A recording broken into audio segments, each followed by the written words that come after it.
Title: You won't believe what prisoners eat every day. The tray that started it all. Hit that like button if you think you could survive a single day behind these walls. And subscribe before your next meal, because after hearing the story, you might never look at food the same way again. It started with a tray.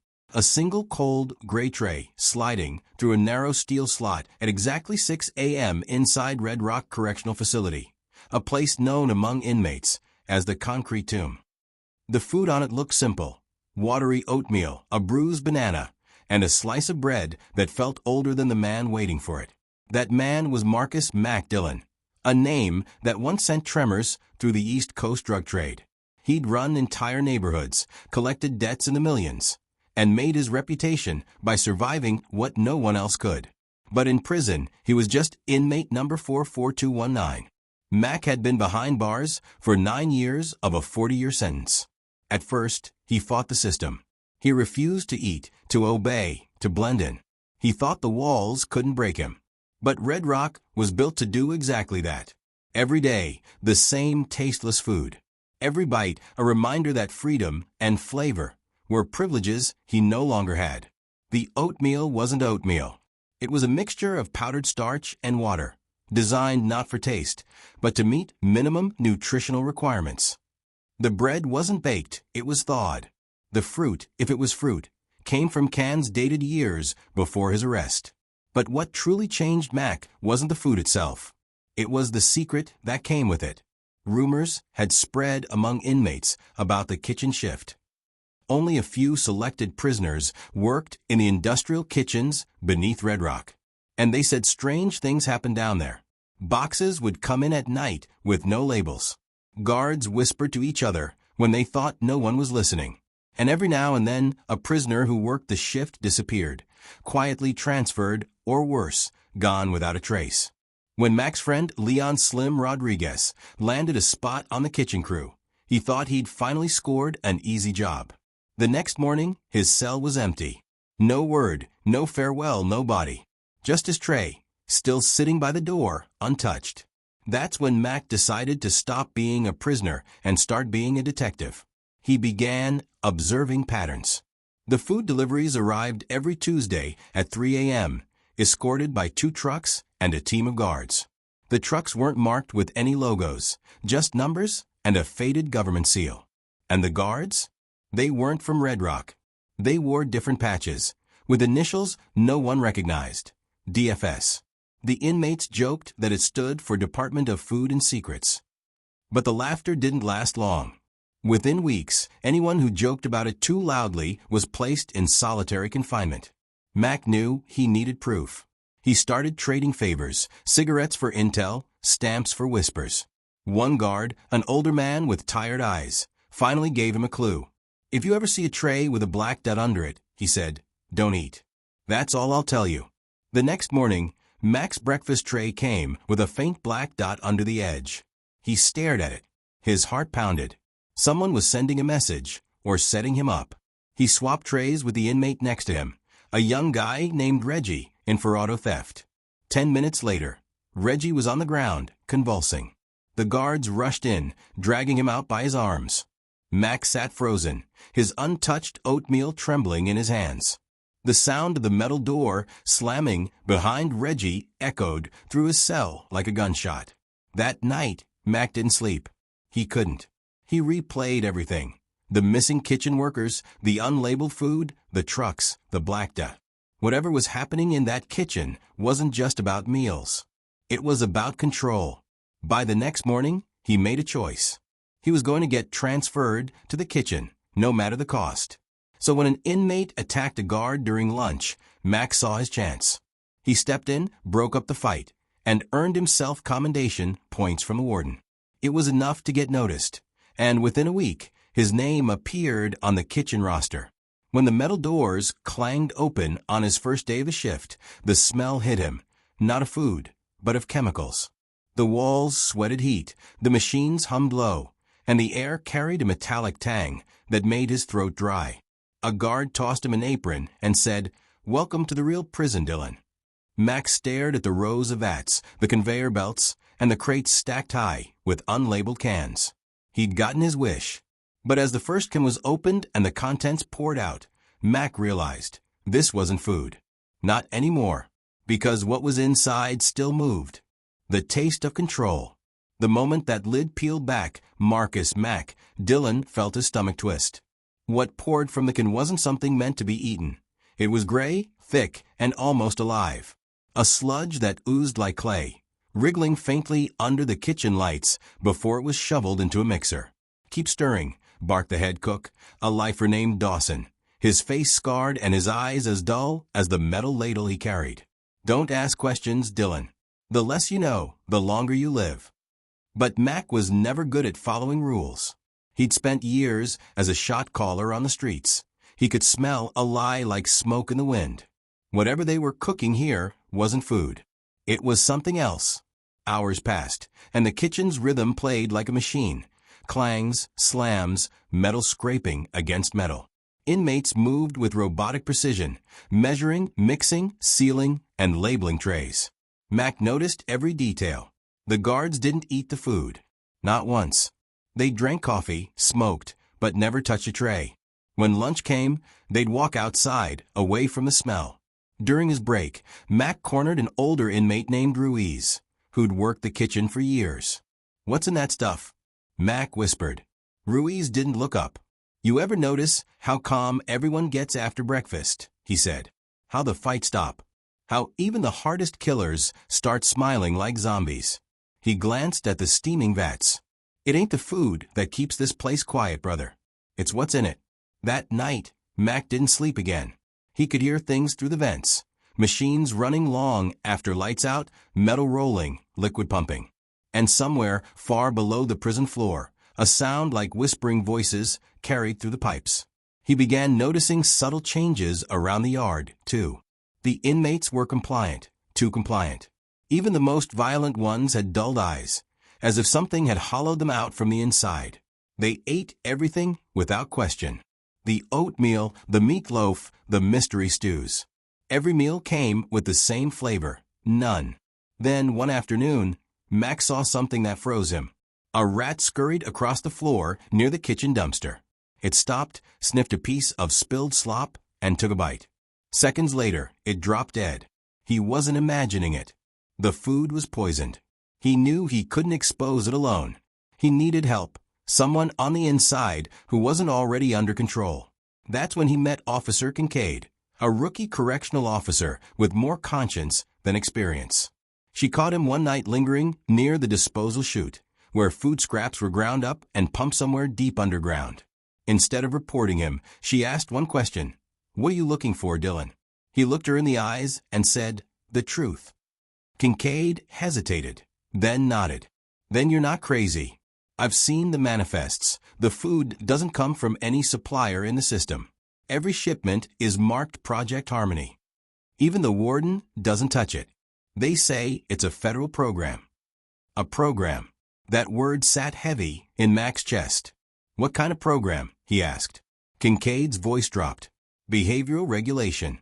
They're testing something. Chemical nutrition control. Makes inmates docile, compliant, easier to manage. They feed you just enough to survive, but enough of the compound to erase your will." Mac felt the blood drain from his face. "You mean they're drugging us through the food?" Kincaid nodded. "And you didn't hear it from me. If anyone finds out we talked, I'll be in the cell next to yours." Mac realized it wasn't just about punishment. It was about experimenting on prisoners. Red Rock wasn't a correctional facility. It was a laboratory. He began collecting samples, scooping bits of slop into napkins, hiding crumbs in his mattress, even scraping dried residue from trays. Every sample had the same chemical stench. And one night, he smuggled a piece out through Kincaid, who risked everything to send it to a contact she had in the city. Days passed. Then a letter arrived in the laundry, tucked between folded uniforms. A single sheet of paper. On it one sentence. "Whatever they're feeding you isn't food. It's sedation." Mac's pulse pounded. It was proof. But now he was marked. Guards started following him closer.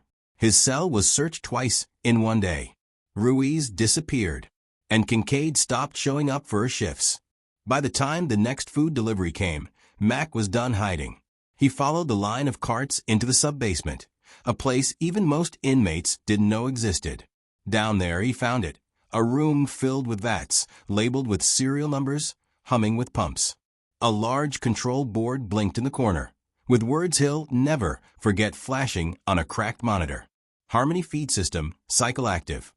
Mac turned a valve, and for the first time, the hum stopped.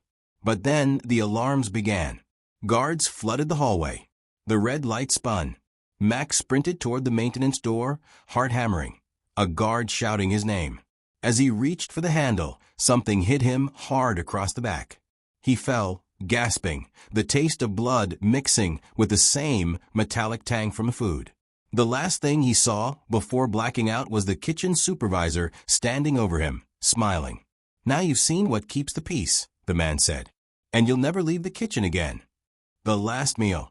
When Marcus Dillon opened his eyes, everything was blue. The hum of machinery echoed through the concrete chamber, mixing with the faint hiss of air vents. He tried to move, but his hands were cuffed to a metal chair.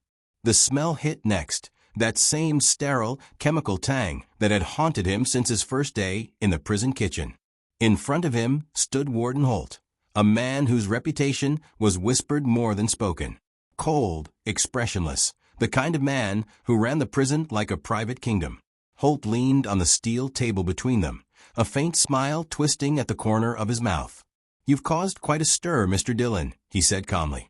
"Interrupting federal programs, tampering with systems you don't understand.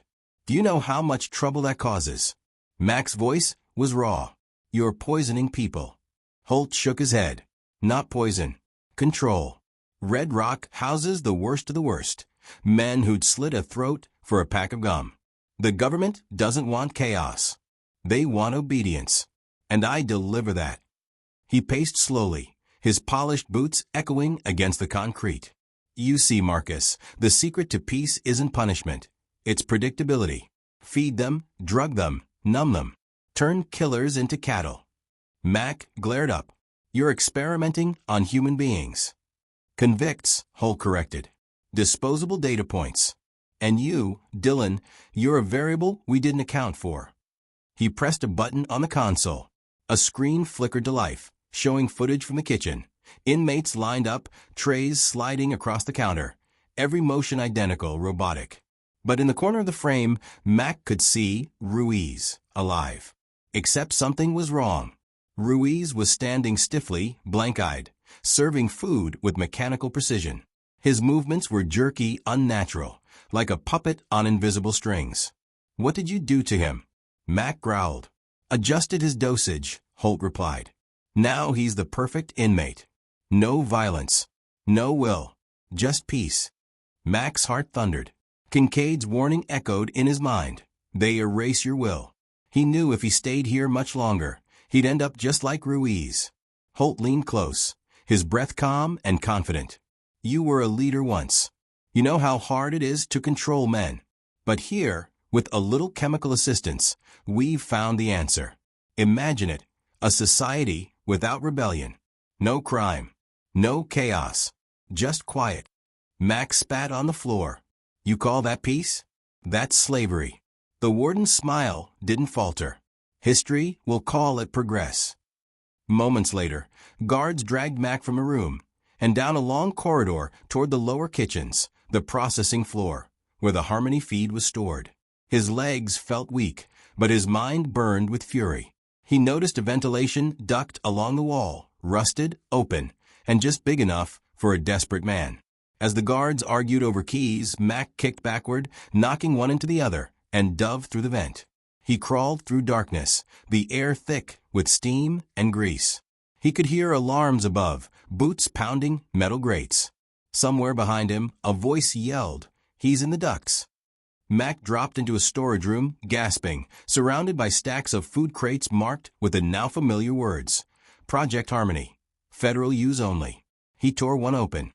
Inside were sealed vacuum packs, nutrient blocks, each labeled with inmate ID numbers.